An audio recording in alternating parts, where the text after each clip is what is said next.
اس وجہ سے کیے کہ ہم سے اللہ راضی ہو جائے، اللہ تعالی خوش ہو جائے، اور اللہ کی توفیق اسی بندے کو ملتی ہے جس کے دل میں یہ تڑپ ہو کہ میں اللہ کو راضی کرنے کی فکر کروں، اس کی کوشش کروں۔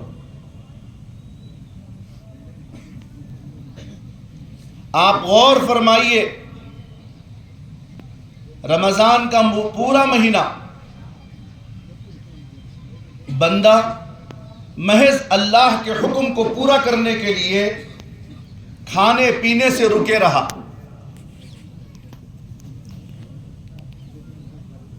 بغیر روزے میں جو چیزیں اللہ تعالی نے جائز کیا، روزے کی حالت میں بندہ ان تمام کاموں پر محض اللہ کے حکم سے رکے رہا۔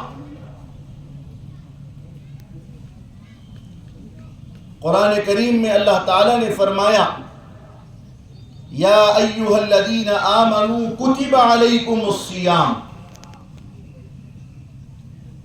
اے ایمان والو تم پر ہم نے روزے فرض کیے، جیسا کہ تم سے پہلی امتوں پر بھی ہم نے روزے فرض کیے۔ بندہ روزہ رکھتا ہے، صبح 3 بجے 3:30 بجے، اگر وہ گہری نیند میں بھی ہے جاگ جاتا ہے کہ میرے اللہ کا حکم ہے مجھے سحر کرنا ہے، پھر وہ صرف سحر نہیں کرتا بلکہ جب اللہ تعالیٰ نے مجھے اٹھایا ہے تو وہ اللہ تعالیٰ کے آگے سر بسجود ہوتا ہے، تہجد کی نماز ادا کرتا ہے، پھر سحر کھاتا ہے، پھر وہ روزہ بھی رکھتا ہے، اور تمام دن نہ کھاتا ہے نہ پیتا ہے نہ کچھ نہ کیا۔ حالانکہ بعض اوقات ایسے بھی آتے ہیں کہ گھر میں کوئی نہیں ہے، گھر میں پانی موجود ہے، فروٹ موجود ہے، غذا موجود ہے، دیکھنے والا بھی کوئی نہیں ہے، مگر اس کے باوجود بندہ کھانے سے رکا رہا، پانی سے رکا رہا۔ کیوں؟ یہ میرے اللہ کا حکم ہے کہ میں کچھ بھی نہ کھاؤں، کچھ بھی نہ پیوں۔ تو اللہ تبارک و تعالی روزے دار سے اتنا خوش ہو جاتا ہے،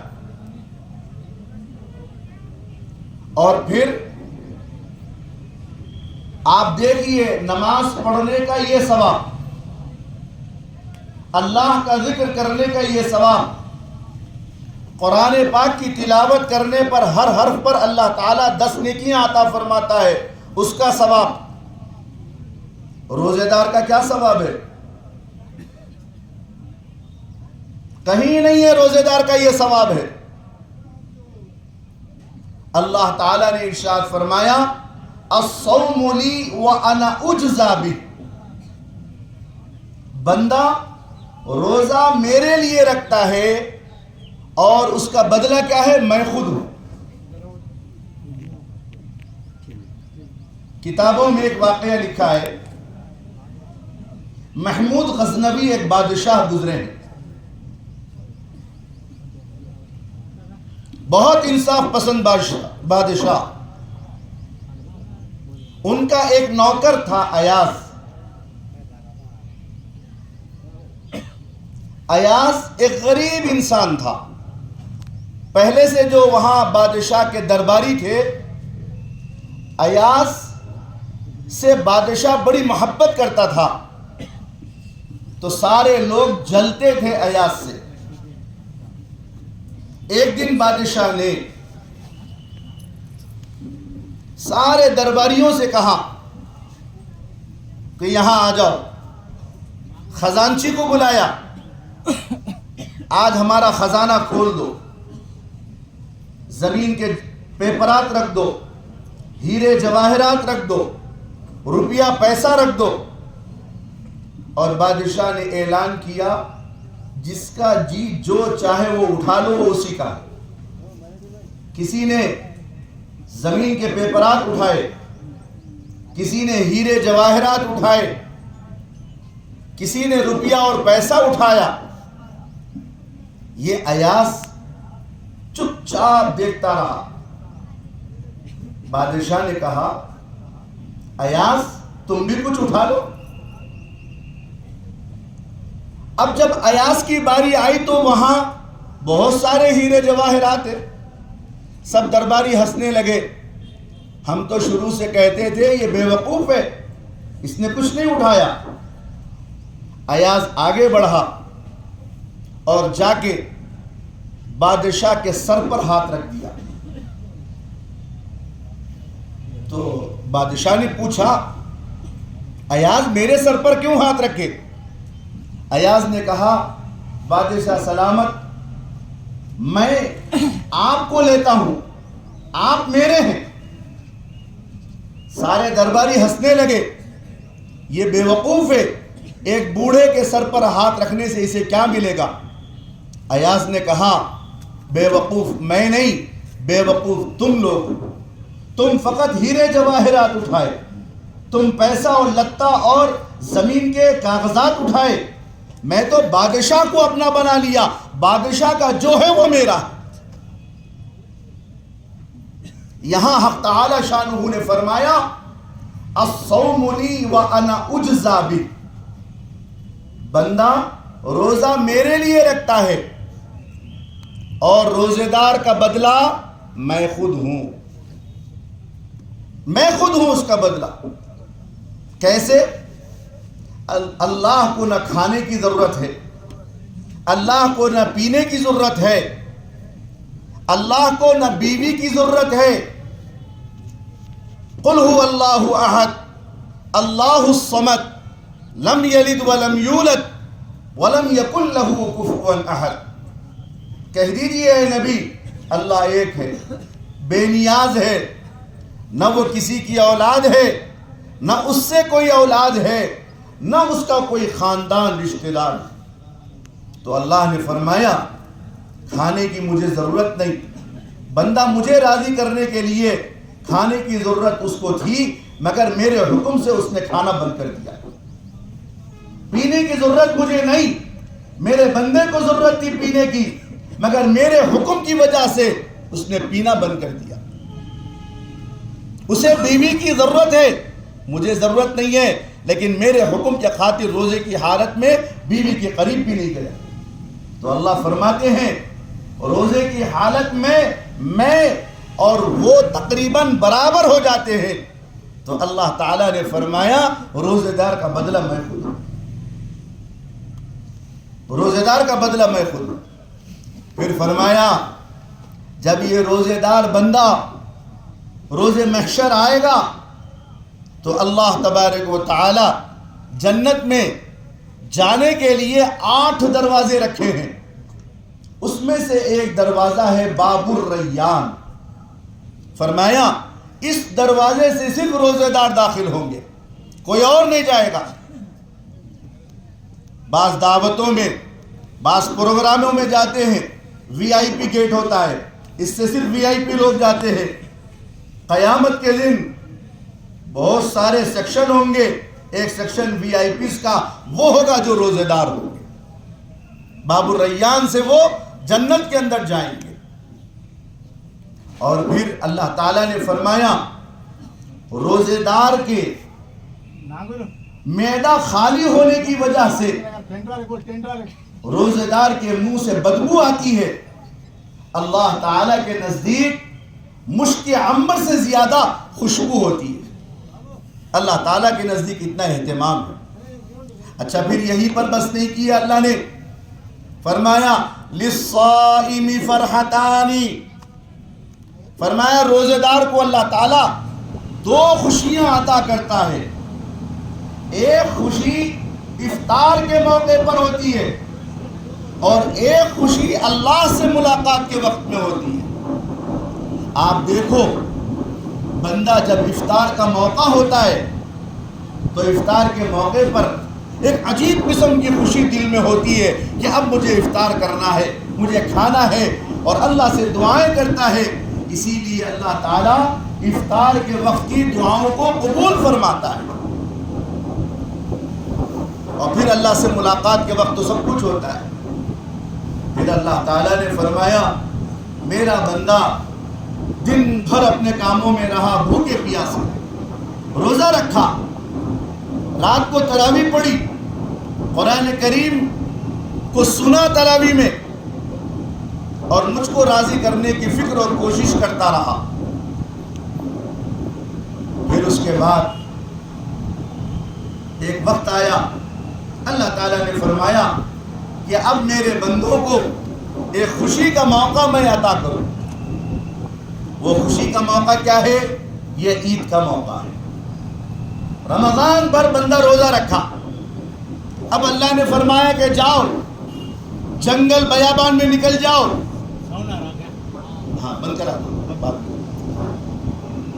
جنگل و بیابان میں چلے جاؤ، اللہ کی حمد و ثنا کرو، اللہ کی حمد و ثنا کرو، اللہ کی تعریفوں کے گن گاؤ، اللہ کو مناؤ، اللہ کو راضی کرو۔ تو اللہ تعالیٰ نے یہ عید کا دن اس لیے عطا فرمایا کہ ایک آدمی صبح سے شام تک محنت و مزدوری کرتا ہے، جیسے جیسے شام ہونے لگتی ہے مزدور کو خوشی ہوتی ہے کہ اب میرا کام کا وقت ختم ہو رہا ہے، اب مجھے مزدوری ملے گی، میں گھر جاؤں گا، اپنے بیوی بچوں کے لیے اناج لے کر جاؤں گا، ضرورت کا سامان لے کر جاؤں گا۔ تو اللہ تعالیٰ بھی رمضان بھر اپنے بندوں کو مصروف رکھا۔ اللہ تعالیٰ آج یہاں جمع کیا، اللہ تعالیٰ اپنے بندوں کو آج مزدوری دے گا۔ مزدوری کیا ملے گی ہمیں؟ آپ بتائیے، ہر بندہ کتنا خوش آیا عیدگاہ کو، ایک عجیب قسم کے جذبات، ایک عجیب قسم کی خوشی، کیا جوان، کیا بوڑھا، کیا بچہ، سب کے دلوں میں ایک قسم کے ارمان۔ نماز پڑھیں گے، دعائیں مانگیں گے، اور پھر خوشی خوشی گھر جائیں گے، رشتہ داروں سے ملاقات کریں گے، دوست احباب سے ملاقات کریں گے، عید کی مبارکبادیاں پیش کریں گے۔ اللہ تبارک و تعالیٰ نے فرمایا میرے بندے جب جمع ہو کر اللہ میاں سے دعا کرتے ہیں کہ اللہ ہم آئے ہیں آج مغفرت کی دعا مانگتے ہیں، اللہ تعالیٰ عیدگاہ چھوڑنے سے پہلے اپنے پورے بندوں کی مغفرت کا اعلان کرتے ہیں۔ یہ انعام ملتا ہے اللہ کی طرف سے۔ اللہ تبارک و تعالیٰ ہمیں بھی اپنے انعامات کا اور اپنے رحم و کرم کا معاملہ فرمائے اللہ ہمارے ساتھ۔ اس لیے میرے بھائیوں، یہ مقام شکر ہے کہ اللہ تعالیٰ نے ہمیں یہ موقع عنایت فرمایا۔ اسی لیے فرمایا کہ جب عیدگاہ جاؤ اللہ کی بڑائی بیان کرو، اللہ اکبر، اللہ اکبر، لا الہ الا اللہ، واللہ اکبر، اللہ اکبر وللہ الحمد۔ دیکھو اللہ بہت بڑے ہیں، اللہ بہت بڑے ہیں، اللہ کے علاوہ کوئی معبود نہیں۔ پھر کہا گیا اللہ بہت بڑے ہیں، وللہ الحمد، اور تمام تعریفیں کس کے لیے؟ اللہ کے لیے۔ اللہ کے لیے تمام تعریفیں۔ رسول اللہ صلی اللہ علیہ وآلہ وسلم نے فرمایا ہر قوم کے لیے عید ہوتی ہے اور یہ ہمارے لیے عید ہے۔ اور عید کے دن بھی اسلام نے، رسول اللہ صلی اللہ علیہ وسلم کی تعلیمات نے ہمیں یہ پیغام دیا کہ اللہ کے بتائے ہوئے حدود میں رہ کر عید کی خوشیاں مناؤ۔ ہاں، اللہ کے حدود کو توڑ کر خوشیاں منانا یہ اسلامی تعلیمات کے خلاف ہے۔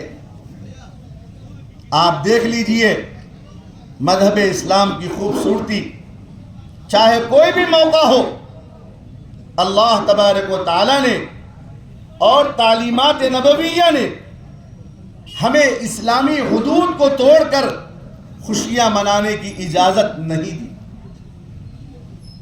اللہ تبارک و تعالیٰ ہم سب پر اپنا فضل خاص عطا فرمائے۔ اللہ تعالیٰ اپنا فضل خاص عطا فرمائے، کرم عطا فرمائے۔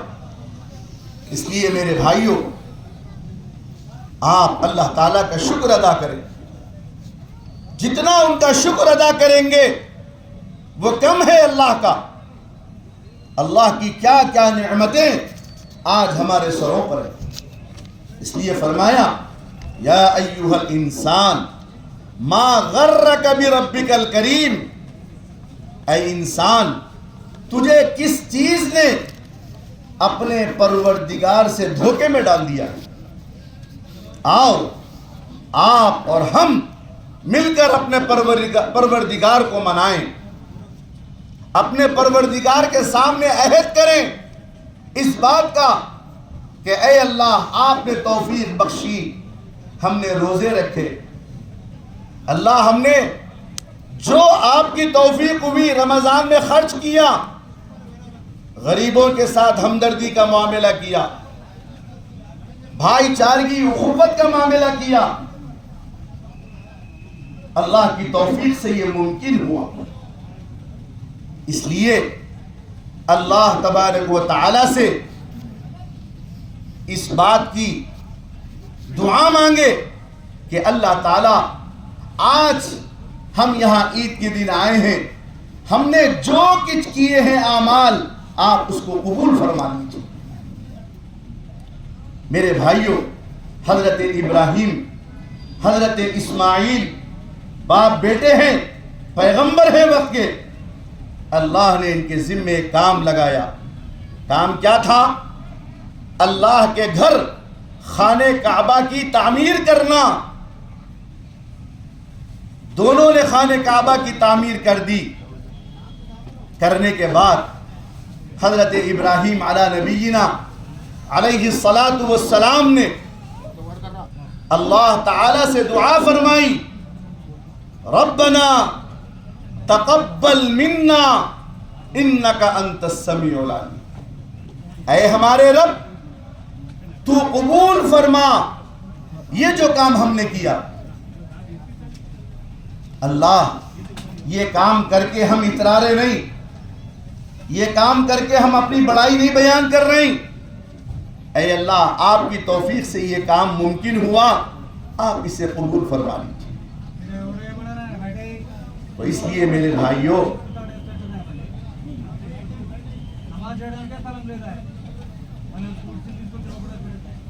بھائی دیکھیے میں یا بیان کروں یا آپ لوگ کچھ بولیں گے؟ باپ بیٹوں نے یہ دعا مانگی اللہ سے، اللہ تو اس کو قبول فرما۔ آج ہم حضرت ابراہیم خلیل اللہ، حضرت اسماعیل ذبیح اللہ علی نبینا علیہ الصلاۃ والسلام کے نقش قدم پر چلتے ہوئے آج اپنے پروردگار سے یہی کہیں گے، ربنا تقبل منا، اے ہمارے رب جو کچھ رمضان میں توفیق ملی اور آج ہم یہاں آئے، اللہ آپ قبول فرما لیجیے۔ اور قبولیت شرط ہے، قبولیت شرط ہے، انک انت السمیع العلیم، آپ سننے والے ہیں، آپ ہر چیز سے باخبر ہیں۔ اللہ تعالیٰ مجھے اور آپ کو توفیق عمل نصیب فرمائے۔ اور ایک بات یہ ہے کہ آج ہم عیدگاہ میں جو یہاں پر آئے ہیں، اپنے بازوؤں پر کالی پٹی باندھ کر آئے ہیں۔ یہ کالی پٹی اس لیے باندھی گئی کہ ہماری سینٹرل گورنمنٹ، ہمارے وزیر اعظم، ہم نے ہی منتخب کیا ان کو، انہوں اور ان کی تمام لوگوں نے مل کر کیبنٹ میں ایک بل پاس کیا وقف بورڈ امینڈمنٹ بل. اس بل کا خلاصہ یہ ہے کہ جو وقف کے تحت جتنی جائیدادیں ہیں، چاہے وہ مسجد کی شکل میں ہو، قبرستانوں کی شکل میں ہو، مدارس کی شکل میں ہو، بڑے بڑے اوقافی عمارتیں ہیں، یہ کسی حکومت کی جاگیر نہیں ہے. یہ ہمارے بڑوں نے، ہمارے پرکھوں نے، ہمارے آباء و اجداد نے، ہمارے بزرگوں نے اپنی گاڑھی کمائی سے خرید کر مسلمانوں کے کام کے لیے، ان کے کاس کے لیے وقف کیا.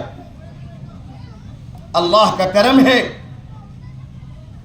کہ ہندوستان میں، ہمارے ملک بھارت میں، انڈین آرمی اور ریلوے کے بعد سب سے زیادہ اگر وقف پراپرٹی ہے تو وہ ہماری اپنی مسلمانوں کی.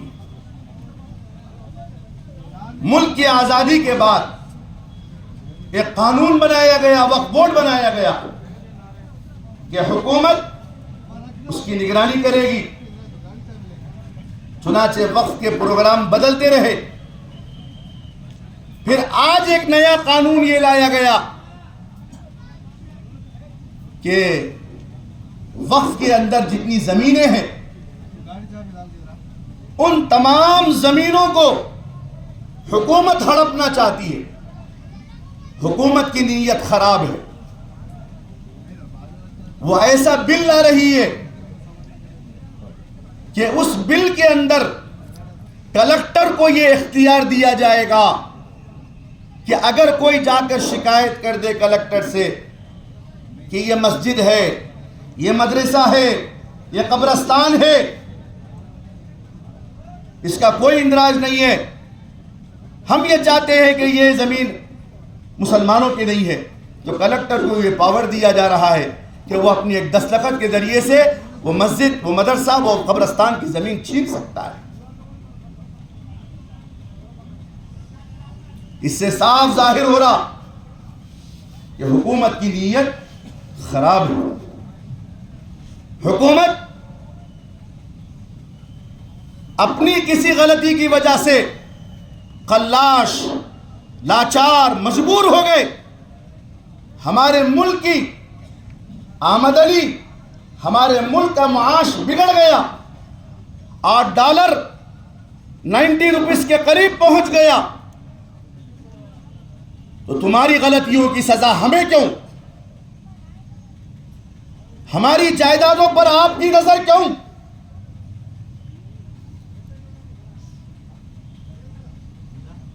آپ کو ہم سستے نظر آئے، ہماری جائیدادیں آپ کو سستی نظر آنے لگی. اس لیے پہلے پارلیمنٹ کے اندر وہ بل پیش ہوا، لیکن سب لوگوں نے آواز اٹھائی تو پارلیمنٹ کی ایک مشترکہ کمیٹی ہوتی ہے، اس کے حوالے وہ بل ہوا. اس کے جو چیئرمین تھے وہ انہی کے لال تھے. ساری نمائندگیوں کے باوجود پارلیمنٹ کی اس کمیٹی نے اس بل کو منظوری دی. پھر کیبنٹ میں پاس ہوا. اب پارلیمنٹ کا جو سیشن چل رہا ہے، اندازہ یہ لگایا جا رہا ہے کہ 3 یا 4 اپریل کو پارلیمنٹ میں لا کر اس بل کو پاس کرنے کی کوشش کی جائے گی. اس لیے آل انڈیا مسلم پرسنل لا بورڈ جو تمام جماعتوں کا ایک پلیٹ فارم ہے، آل انڈیا مسلم پرسنل لا بورڈ نے اس گورنمنٹ جو اقلیت پر ہے، آندھرا پردیش کے چیف منسٹر چندرا بابو نائیڈو، بہار کے چیف منسٹر نتیش کمار اور دیگر چھوٹے چھوٹے پارٹیوں کے سہارے پر ہے، انہیں جھنجھوڑا گیا. انہیں بولا گیا خبردار، تم ہمیں کمزور نہ سمجھنا. اگر تم نے یہ غلطی کی تو آئندہ صفحے ہستی سے تم مٹا دیے جاؤ گے. لیکن کوشش چل رہی ہے. آل انڈیا مسلم پرسنل لا بورڈ نے احتجاج شروع کیا. 17 مارچ کو دہلی کے جنتر منتر پر احتجاج ہوا. مختلف طریقوں سے احتجاج کیا جا رہا. جمعۃ الوداع کے موقع پر کالی پٹی باندھ کر آنے کے لیے کہا گیا. آج عید الفطر کے دن بھی پٹی باندھ کر آنے کے لیے کہا گیا. یہ پیغام ہم دینا چاہتے ہیں کہ عید کی خوشی ہے، لیکن ساتھ ساتھ ہمارا مقصد بھی ہمیں یاد ہے. وزیر اعظم صاحب، آپ ہمارے مقصد کو نہیں بھلا سکتے. یاد رکھیے، ہم مسلمان آج یہ فیصلہ کرتے ہیں، زندگی رہے نہ رہے ڈٹ کر ظلم کے خلاف مقابلہ کریں گے انشاءاللہ. 4 دن کی زندگی ہمیں معلوم ہے، اسی لیے فرمایا مومن جیتا ہے غازی بن کر جیتا ہے، اور مومن جب مرتا ہے شہید ہو کر مرتا ہے انشاءاللہ. اس لیے آج ہم عیدگاہ میں جمع مسلمانوں کی طرف سے جہاں ہمارے لیے خوشی کا موقع ہے، وہیں ہم جناب وزیر اعظم صاحب اور پورے ملک کی گورنمنٹ کو اور ان کے ساتھیوں کو ہم باخبر کرنا چاہتے ہیں، متنبہ کرنا چاہتے ہیں. ہم آخر وقت تک اس بل کے خلاف لڑیں گے. جو ملک کا سنویدھان، قانون، دستور ہمیں حق دیا ہے، اس بھارت سے ہمیں پیار اور محبت ہے. ہم ہمارے ملک، ہمارے بھارت کے اصولوں کو نہیں توڑیں گے. قانون ٹھہریے بھائی، ٹھہریے، میں بیان کر رہا ہوں، بیٹھیے، بعد میں آئیے.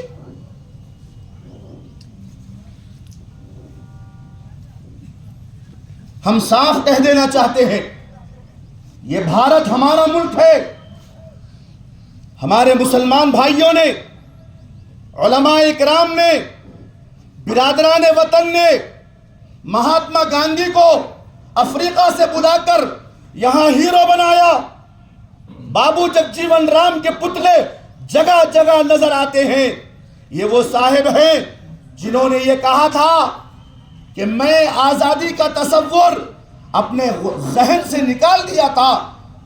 شیخ الہند مولانا محمود حسن دیوبندی، شیخ الاسلام مولانا آزاد، مولانا محمد علی جوہر، مولانا محمد علی شوکت، یہ وہ لوگ ہیں جنہوں نے آزادی دلائی اور آزادی کا تصور پھر سے آیا. ہمارے ملک کا قانون بنا سیکولر. جناب بھیم راؤ بابا صاحب امبیڈکر اور علماء مولانا حفظ الرحمان سیوہری اور دیگر بڑے بڑے علماء سب مل کر قانون کی کمیٹی بنائی. اس کے اندر ہمیں یہ اختیار دیا گیا کہ یہ ملک سیکولر ہے اور اپنے ملک میں ہم آزادی کے ساتھ اپنی مذہبی شناخت کے ساتھ زندگی گزار سکتے. آپ ہماری شناخت نہیں مٹا سکتے. یاد رکھو، جتنا دبانے کی کوشش کرو گے اتنا ہی اسلام اور مسلمان ابھریں گے.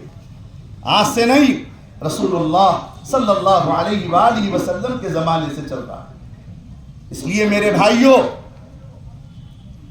آپ کے نالج میں یہ بات ہونی چاہیے، آئندہ جب کبھی آپ کو آواز دی جائے گی، کیا آپ احتجاج کے لیے آئیں گے؟ ہاتھ اٹھائیے.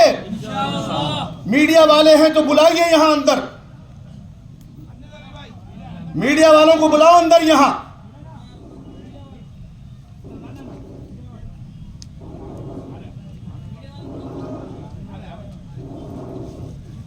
ہم آج یہ پیغام دینا چاہتے ہیں کہ ہم مسلمان اس بل کے خلاف ہیں. کیوں ہے اس بل کے خلاف؟ اور اللہ تعالیٰ سے دعا کریں گے کہ اللہ تعالیٰ اس بل کو ناکام کر دے، نامنظور کر دے. اللہ پاک، آپ یہ تصویر لیجئے، آپ اپنے ہاتھ اٹھائیے. پارلیمنٹ کا جو وقف بورڈ کا جو بل ہے